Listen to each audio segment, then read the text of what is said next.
ಎಲ್ಲರಿಗೂ ನಮಸ್ತೆ ಫ್ರೆಂಡ್ಸ್. ಇಂದಿನ ಪ್ರಚಲಿತ ವಿದ್ಯಮಾನಗಳ ಮಾಹಿತಿಯನ್ನು ನೋಡುವ ಮೊದಲನೆಯ ಪ್ರಶ್ನೆ, ಇತ್ತೀಚೆಗೆ ಭಾರತ ಮತ್ತು ಅಮೆರಿಕ ನಡುವೆ ನಡೆದ ವ್ಯಾಪಾರ ಒಪ್ಪಂದದ ಪ್ರಕಾರ ಪ್ರಮುಖ ಉತ್ಪನ್ನಗಳ ಮೇಲಿನ ಸುಂಕವನ್ನು ಎಷ್ಟಕ್ಕೆ ಇಳಿಸಲು ನಿರ್ಧರಿಸಲಾಗಿದೆ? ಉತ್ತರವು ಆಪ್ಷನ್ ಸಿ 18%ಗೆ. ಭಾರತ ಮತ್ತು ಅಮೆರಿಕದ ವ್ಯಾಪಾರದಲ್ಲಿನ ಸುಂಕಗಳ ಪ್ರಮುಖ ಉತ್ಪನ್ನಗಳ ಸುಂಕವನ್ನು ಇಲ್ಲಿ 18%ಗೆ ಇಳಿಸಿದ್ದಾರೆ. ಸೊ ಈ ಮಾಹಿತಿಯನ್ನು ನೆನಪಿಟ್ಟುಕೊಳ್ಳಿ. ಇದರಿಂದಾಗಿ ಕೃಷಿ ಉತ್ಪನ್ನಗಳು ಉಂಟಲ್ಲ, ಅವುಗಳಿಗೆ ಅಮೆರಿಕದಿಂದ ಬರುವ ಸೇಬು, ವಾಲ್ನಟ್ಸ್ ಮತ್ತು ಬಾದಾಮಿಗಳ ಮೇಲಿನ ಹೆಚ್ಚಿನ ಸುಂಕವನ್ನು ಭಾರತ ಇಲ್ಲಿ ಇಳಿಸಿದೆ. ಹಾಗೆ ತಂತ್ರಜ್ಞಾನದಲ್ಲಿ ಭಾರತದಿಂದ ರಫ್ತಾಗುವ ಸ್ಟೀಲ್ ಮತ್ತು ಅಲ್ಯೂಮಿನಿಯಂ ಮೇಲಿನ ಕೆಲವು ನಿರ್ಬಂಧಗಳ ಮೇಲೆ ಅಮೆರಿಕ ಸಡಿಲಗೊಳಿಸಿರುತ್ತದೆ. ಸೊ ಈ ಸುಂಕವನ್ನು ಕಡಿಮೆ ಮಾಡಿರುವುದರಿಂದ ಎರಡು ದೇಶಗಳ ನಡುವಿನ ವ್ಯಾಪಾರ ಉಂಟಲ್ಲ, ಅದು ಸುಲಭಗೊಳಿಸಲಾಗಿರುತ್ತದೆ ಮತ್ತು ಪರಸ್ಪರ ಮಾರುಕಟ್ಟೆಯ ಪ್ರವೇಶವನ್ನು ಹೆಚ್ಚಿಸುತ್ತದೆ. ಸೊ ಇಳಿಸಿರುವ ಸುಂಕದ ಪರ್ಸೆಂಟ್ ಎಷ್ಟು? 18% ಆಗಿರುತ್ತದೆ. ಈ ಮಾಹಿತಿ ನೆನಪಿಟ್ಟುಕೊಳ್ಳಿ. ಇಲ್ಲಿ ಕೆಲವು ಮಾಹಿತಿಗಳು. ಅತಿ ದೊಡ್ಡ ವ್ಯಾಪಾರ ಪಾಲುದಾರ. ಪ್ರಸ್ತುತ ಭಾರತದ ಅತಿ ದೊಡ್ಡ ವ್ಯಾಪಾರ ಪಾಲುದಾರ ದೇಶ ಯಾವುದು ಅಂದರೆ ಅದು ಅಮೆರಿಕ ಆಗಿರುತ್ತದೆ. ನೆನಪಿಟ್ಟುಕೊಳ್ಳಿ. ಭಾರತದ ಅತಿ ದೊಡ್ಡ ವ್ಯಾಪಾರ ಪಾಲುದಾರ ದೇಶ ಅಮೆರಿಕ ಆಗಿದೆ. ಎರಡನೇ ಸ್ಥಾನ ಇಲ್ಲಿ ಚೀನಾ ಪಡೆದುಕೊಂಡಿದೆ. ಇಲ್ಲಿ ವ್ಯಾಪಾರ ಹೆಚ್ಚುವರಿ, ಇದರ ಬಗ್ಗೆ ಮಾಹಿತಿಯು, ಭಾರತವು ಅಮೆರಿಕದೊಂದಿಗೆ ವ್ಯಾಪಾರ ಹೆಚ್ಚುವರಿಯನ್ನು ಹೊಂದಿದೆ. ಈ ವ್ಯಾಪಾರ ಹೆಚ್ಚುವರಿ ಅಂದರೆ ನಾವು ಅಮೆರಿಕಕ್ಕೆ ರಫ್ತು ಮಾಡುವ ಮೊತ್ತವು ನಾವು ಅಲ್ಲಿಂದ ಆಮದು ಮಾಡಿಕೊಳ್ಳುವ ಮೊತ್ತಕ್ಕಿಂತ ಹೆಚ್ಚಿರುತ್ತದೆ ಅಂತ ಅರ್ಥ ಆಗಿರುತ್ತದೆ. ಸೊ ಮಾಹಿತಿ ನೆನಪಿಟ್ಟುಕೊಳ್ಳಿ. ಇನ್ನೊಂದು ಜನರಲ್ ನಾಲೆಜ್ ಪಾಯಿಂಟ್ ಆಗಿರುತ್ತದೆ.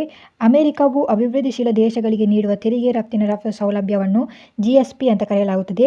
ಜನರಲೈಸ್ಡ್ ಸಿಸ್ಟಮ್ ಆಫ್ ಪರ್ಫಾರ್ಮೆನ್ಸ್ ಅಂತ ಕರೆಯಲಾಗುತ್ತದೆ. ಸೊ ಇಲ್ಲಿ ಭಾರತವು ಈ ಸೌಲಭ್ಯವನ್ನು ಪಡೆಯುವಲ್ಲಿ ಪ್ರಯತ್ನಿಸುತ್ತಿದೆ. ಸೊ ಈ ಮಾಹಿತಿ ನೆನಪಿಟ್ಟುಕೊಳ್ಳಿ. ಮುಂದಿನ ಪ್ರಶ್ನೆ, ರಕ್ಷಣಾ ಸಚಿವಾಲಯದ ಅಡಿಯಲ್ಲಿ ಬರುವ ಈ ಕೆಳಗಿನ ಯಾವ ಸಾರ್ವಜನಿಕ ವಲಯದ ಉದ್ಯಮಿಗೆ ಇತ್ತೀಚೆಗೆ ಮಿನಿ ರತ್ನ ಕೆಟಗರಿ 1 ಸ್ಥಾನಮಾನವನ್ನು ನೀಡಲಾಗಿರುತ್ತದೆ? ಉತ್ತರ ಆಪ್ಷನ್ ಬಿ ಯಂತ್ರ ಇಂಡಿಯಾ ಲಿಮಿಟೆಡ್ ಆಗಿರುತ್ತದೆ. ಯಂತ್ರ ಇಂಡಿಯಾ ಲಿಮಿಟೆಡ್ಗೆ ಮಿನಿ ರತ್ನ ಕೆಟಗರಿ 1 ಸ್ಥಾನಮಾನವನ್ನು ನೀಡಿದ್ದಾರೆ. ಮಹಾರಾಷ್ಟ್ರದ ಅಂಬಾಝುರಿ ನಾಗಪುರ ಮೂಲದ ಯಂತ್ರ ಇಂಡಿಯಾ ಲಿಮಿಟೆಡ್ ಸಂಸ್ಥೆಯು ತನ್ನ ಲಾಭದಾಯಕತೆ ಮತ್ತು ಆರ್ಥಿಕ ಸುಸ್ಥಿರತೆಯನ್ನು ಪರಿಗಣಿಸಿ ಕೇಂದ್ರ ರಕ್ಷಣಾ ಸಚಿವಾಲಯದಿಂದ ಮಿನಿ ರತ್ನ ಕೆಟಗರಿ 1 ಸ್ಥಾನಮಾನ ಪಡೆದುಕೊಂಡಿದೆ. ಇಂಪಾರ್ಟೆಂಟ್ ಆದ ಮಾಹಿತಿ ಇದಾಗಿರುತ್ತದೆ. ಮಿನಿ ರತ್ನ ಕೆಟಗರಿ 1 ಅನ್ನು ಪಡೆದುಕೊಂಡ ಸಂಸ್ಥೆ ಯಾವುದು ಎಂದರೆ ಯಂತ್ರ ಇಂಡಿಯಾ ಲಿಮಿಟೆಡ್ ಸಂಸ್ಥೆ ಆಗಿರುತ್ತದೆ. ಸೊ ಈ ಮಾಹಿತಿ ನೆನಪಿಟ್ಟುಕೊಳ್ಳಿ. ಇದು ಮಹಾರಾಷ್ಟ್ರದ ಅಂಬಾಝೋರಿ ಮೂಲದ ಯಂತ್ರ ಇಂಡಿಯಾ ಲಿಮಿಟೆಡ್ ಆಗಿರುತ್ತದೆ. ಇಲ್ಲಿ 2021ರಲ್ಲಿ ಸರ್ಕಾರವು ಹಳೆಯ ಆರ್ಡಿನೆನ್ಸ್ ಫ್ಯಾಕ್ಟರಿ ಬೋರ್ಡ್ಸ್ ಅನ್ನು ರದ್ದುಗೊಳಿಸಿತು. ಅದನ್ನು 7 ಹೊಸ ರಕ್ಷಣಾ ಸಾರ್ವಜನಿಕ ವಲಯದ ಉದ್ಯಮಿಗಳಿಗೆ ವಿಂಗಡಿಸಿತು. ಯಂತ್ರ ಇಂಡಿಯಾ ಲಿಮಿಟೆಡ್ ಅವುಗಳಲ್ಲಿ ಒಂದಾಗಿರುತ್ತದೆ. ಇಲ್ಲಿ ಸ್ಥಾನಮಾನದಿಂದಾಗಿ ಅವರಿಗೆ ಏನು ಉಪಯೋಗ ಆಗುತ್ತದೆ ಅಂದರೆ ಹೆಚ್ಚಿನ ಸ್ವಾಯತ್ತತೆ. ಈಗ ಈ ಸಂಸ್ಥೆಯು ಮಂಡಳಿಯ ಅನುಮೋದನೆಯೊಂದಿಗೆ 5,000 ಕೋಟಿಯವರೆಗೆ ಹೂಡಿಕೆಯನ್ನು ಕೇಂದ್ರ ಸರ್ಕಾರದ ಪೂರ್ಣಾನುಮತಿ ಇಲ್ಲದೆಯೇ ಮಾಡಬಹುದಾಗಿರುತ್ತದೆ. ಹಾಗೆ ತಾಂತ್ರಿಕ ಜಂಟಿ ಉದ್ಯಮ ಮಾಡಬಹುದಾಗಿರುತ್ತದೆ. ವಿದೇಶಿ ಕಂಪನಿಗಳೊಂದಿಗೆ ತಂತ್ರಜ್ಞಾನ ಒಪ್ಪಂದ ಮಾಡಿಕೊಳ್ಳಲು ಹೆಚ್ಚಿನ ಸ್ವಾತಂತ್ರ್ಯ ಇದರಿಂದ ಸಿಗುತ್ತದೆ, ಮಿನಿ ರತ್ನ ಕೆಟಗರಿ 1ಗೆ ಸೇರಿರುವುದರಿಂದ. ಸೊ ಈ ಮಾಹಿತಿ ಇಲ್ಲಿ ನೆನಪಿಟ್ಟುಕೊಳ್ಳಿ.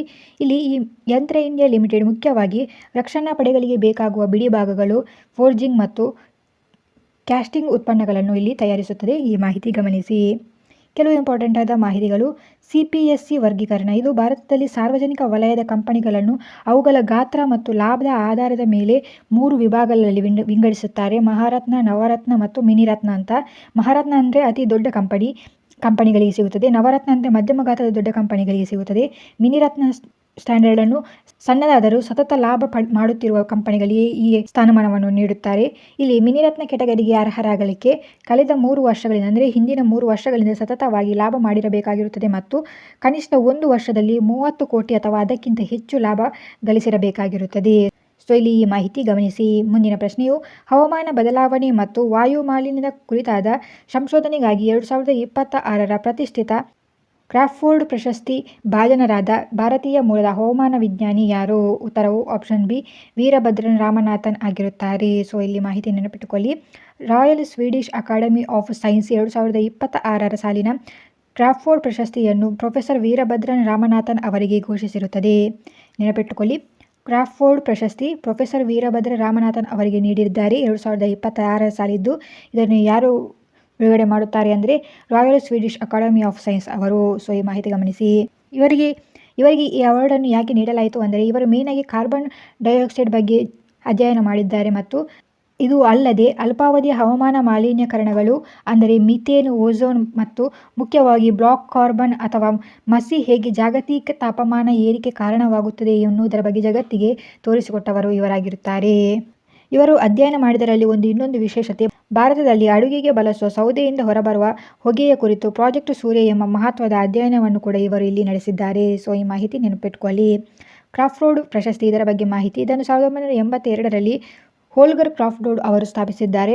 ಇಲ್ಲಿ ಇದು ನೊಬೆಲ್ ಪ್ರಶಸ್ತಿ ನೀಡದ ಕ್ಷೇತ್ರಗಳಾದ ಭೂವಿಜ್ಞಾನ, ಖಗೋಳ ವಿಜ್ಞಾನ ಮತ್ತು ಜೀವವಿಜ್ಞಾನಗಳಲ್ಲಿನ ಸಾಧನೆಗಾಗಿ ಇದನ್ನು ನೀಡಲಾಗುತ್ತದೆ. ಇದನ್ನು ಸಾಮಾನ್ಯವಾಗಿ ಪರಿಸರ ವಿಜ್ಞಾನದ ನೊಬೆಲ್ ಎಂದು ಕೂಡ ಕರೆಯಲಾಗುತ್ತದೆ. ಇಲ್ಲಿ ರಾಯಲ್ ಸ್ವೀಡಿಷ್ ಅಕಾಡೆಮಿ, ಇದರ ಬಗ್ಗೆ ಮಾಹಿತಿ. ಇದೇ ಸಂಸ್ಥೆಯು ಭೌತಶಾಸ್ತ್ರ ಮತ್ತು ರಸಾಯನಶಾಸ್ತ್ರ ನೊಬೆಲ್ ಪ್ರಶಸ್ತಿಗಳನ್ನು ಸಹ ಆಯ್ಕೆ ಮಾಡುತ್ತದೆ. ಸೊ ಈ ಮಾಹಿತಿ ನೆನಪಿಟ್ಟುಕೊಳ್ಳಿ.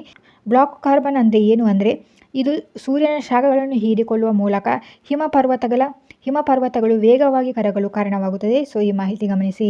ಮುಂದಿನ ಪ್ರಶ್ನೆ, ಭಾರತದ ಸಣ್ಣ ವ್ಯಾಪಾರಿಗಳಿಗೆ ಪ್ರಾದೇಶಿಕ ಭಾಷೆಗಳಲ್ಲಿ ಧ್ವನಿ ಆಧಾರಿತ ಅಕೌಂಟಿಂಗ್ ಸೌಲಭ್ಯವನ್ನು ಒದಗಿಸಲು ಇತ್ತೀಚೆಗೆ ಬಿಡುಗಡೆಯಾದ ಕೃತಕ ಬುದ್ಧಿಮತ್ತೆ ಅಥವಾ ಎಐನ ತಂತ್ರಜ್ಞಾನದ ಹೆಸರೇನಾಗಿರುತ್ತದೆ?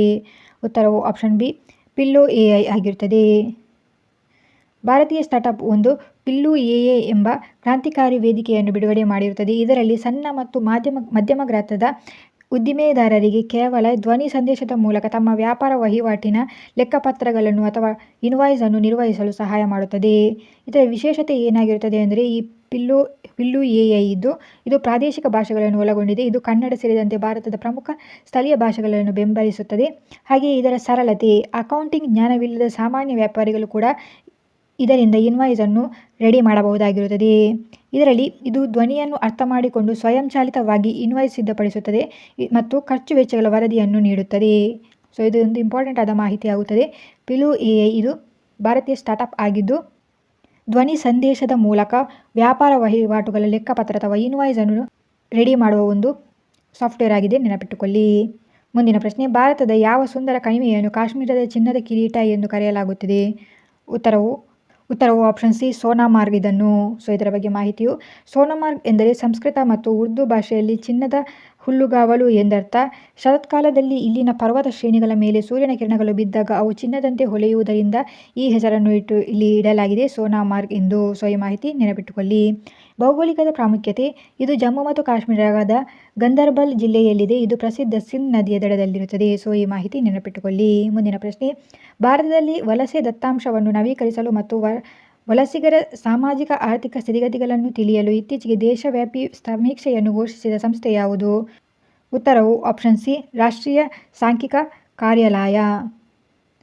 ಭಾರತ ಸರ್ಕಾರವು 2026 ದೇಶಾದ್ಯಂತ ಸಮಗ್ರ ವಲಸೆ ಸಮೀಕ್ಷೆ ನಡೆಸಲು ನಿರ್ಧರಿಸಿದ್ದು, ಇದರಲ್ಲಿ ಕೋವಿಡ್-19 ನಂತರದ ಕಾಲದಲ್ಲಿ ವಲಸೆಯ ಸ್ವರೂಪ ಬದಲಾಗಿದ್ದು ಹಳೆಯ ದತ್ತಾಂಶಗಳ ಪ್ರಸ್ತುತ ನೀತಿ ನಿರೂಪಣೆಗೆ ಸಾಕಾಗುತ್ತಿಲ್ಲ. ಅಂದರೆ 2014ರಿಂದ ಇದರ ಜನಗಣತಿಯನ್ನು ಮಾಡಲಾಗಿಲ್ಲ. ಹಾಗಾಗಿ 2026ರಲ್ಲಿ ವಲಸೆ ಸಮೀಕ್ಷೆಯನ್ನು ಘೋಷಿಸಿರುತ್ತದೆ.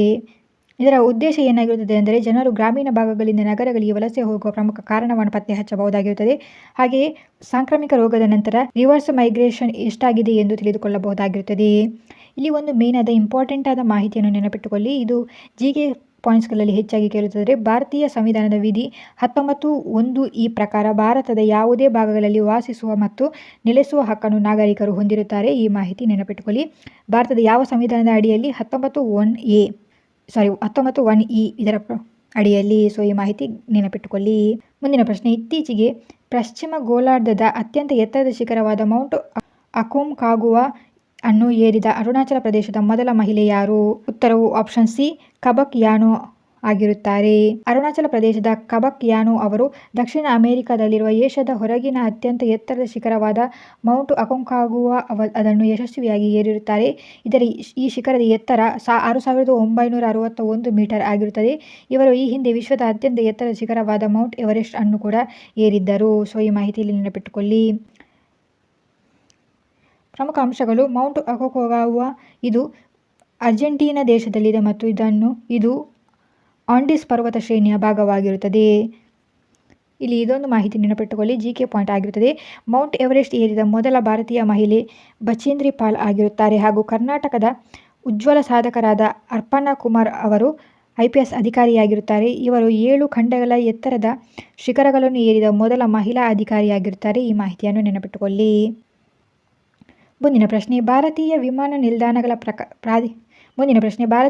ನಿಲ್ದಾಣಗಳ ಪ್ರಾಧಿಕಾರ ಇತಿಹಾಸದಲ್ಲಿ ಮಂಡಳಿ ಸದಸ್ಯೆ ಹುದ್ದೆಯನ್ನು ಅಲಂಕರಿಸಿದ ಮೊದಲ ಮಹಿಳೆ ಯಾರು? ಉತ್ತರವು ಆಪ್ಷನ್ ಸಿ, ಶರಣಂ ಪ್ರೀತಾ ಕೌರ್ ಆಗಿರುತ್ತಾರೆ. ಭಾರತೀಯ ವಿಮಾನ ನಿಲ್ದಾಣಗಳ ಪ್ರಾಧಿಕಾರವು ಅಸ್ತಿತ್ವದಲ್ಲಿ ಬಂದ 29 ವರ್ಷಗಳ ನಂತರ ಮೊದಲನೆಯ ಬಾರಿಗೆ ಮಹಿಳೆಯೊಬ್ಬರನ್ನು ಮಂಡಳಿ ಸದಸ್ಯರನ್ನಾಗಿ ಆಯ್ಕೆ ಮಾಡಿಕೊಂಡಿದ್ದಾರೆ. ಇವರ ಹೆಸರು ಶರಣಂ ಪ್ರೀತಮ್ ಕೌರ್ ಆಗಿರುತ್ತಾರೆ. ಈ ಮಾಹಿತಿ ಇಂಪಾರ್ಟೆಂಟ್ ಆಗಿರುತ್ತದೆ, ನೆನಪಿಟ್ಟುಕೊಳ್ಳಿ. ಇಲ್ಲಿ ಇವರು ಯಾವ ಕಾರ್ಯವನ್ನು ಮಾಡಲಿದ್ದಾರೆ ಅಂದರೆ, ಈಗ ಇವರು ದೇಶಾದ್ಯಂತ ಇರುವ 100ಕ್ಕೂ ಹೆಚ್ಚು ವಿಮಾನ ನಿಲ್ದಾಣ ಆರ್ಥಿಕ ನಿರ್ವಹಣೆ, ಬಜೆಟ್ ಯೋಜನೆ ಮತ್ತು ಹಣಕಾಸು ವ್ಯವಹಾರಗಳ ಉಸ್ತುವಾರಿಯನ್ನು ಇಲ್ಲಿ ಇವರು ವಹಿಸಿಕೊಳ್ಳುತ್ತಾರೆ. ಪ್ರಮುಖ ಅಂಶಗಳು: AAI airport authorities of India. ಇದರ ಬಗ್ಗೆ ಮಾಹಿತಿ. ಇದನ್ನು ಏಪ್ರಿಲ್ 1, 1995ರಂದು ಸ್ಥಾಪಿಸಲಾಯಿತು. ಇದು ನಾಗರಿಕ ವಿಮಾನಯಾನ ಸಚಿವಾಲಯದ ಅಡಿಯಲ್ಲಿ ಬರುತ್ತದೆ. ಇದರ ಪ್ರಧಾನ ಕಚೇರಿ ನವದೆಹಲಿಯಲ್ಲಿದೆ ಮತ್ತು ನಾಗರಿಕ ವಿಮಾನಯಾನ ಸಚಿವಾಲಯದ ಈಗಿನ ಸಚಿವರು ರಾಮಮೋಹನ್ ನಾಯ್ಡು ಆಗಿರುತ್ತಾರೆ. ಈ ಮಾಹಿತಿ ಇಲ್ಲಿ ನೆನಪಿಟ್ಟುಕೊಳ್ಳಿ. ಇದರ ವಿಶೇಷತೆ: ಭಾರತವು ವಿಶ್ವದಲ್ಲಿ ಅತಿ ಹೆಚ್ಚು ಮಹಿಳಾ ಪೈಲಟ್ಗಳನ್ನು ಹೊಂದಿರುವ ದೇಶವಾಗಿರುತ್ತೆ. ಒಟ್ಟಾಗಿ ಸುಮಾರು 15% ಹೆಚ್ಚು ಮಹಿಳಾ ಪೈಲಟ್ ಹೊಂದಿರುವ ದೇಶ ಭಾರತ ಆಗಿರುತ್ತದೆ. ಸೊ ಇಲ್ಲಿ ಇದಾಗಿತ್ತು ಇವತ್ತಿನ ಮಾಹಿತಿಗಳು, ಇವತ್ತಿನ ಕರೆಂಟ್ ಅಫೇರ್ಸ್ಗಳು. ಪ್ರಚಲಿತ ವಿದ್ಯಮಾನಗಳ ಅಪ್ಡೇಟ್ಗಳಿಗಾಗಿ ನಮ್ಮ ಚಾನಲನ್ನು ಸಬ್ಸ್ಕ್ರೈಬ್ ಮಾಡ್ಕೊಳ್ಳಿ ಮತ್ತು ಈ ವಿಡಿಯೋ ನಿಮಗೆ ಇನ್ಫಾರ್ಮೇಟಿವ್ ಆಗಿದ್ದರೆ ಲೈಕ್ ಮಾಡಿ. Thank you.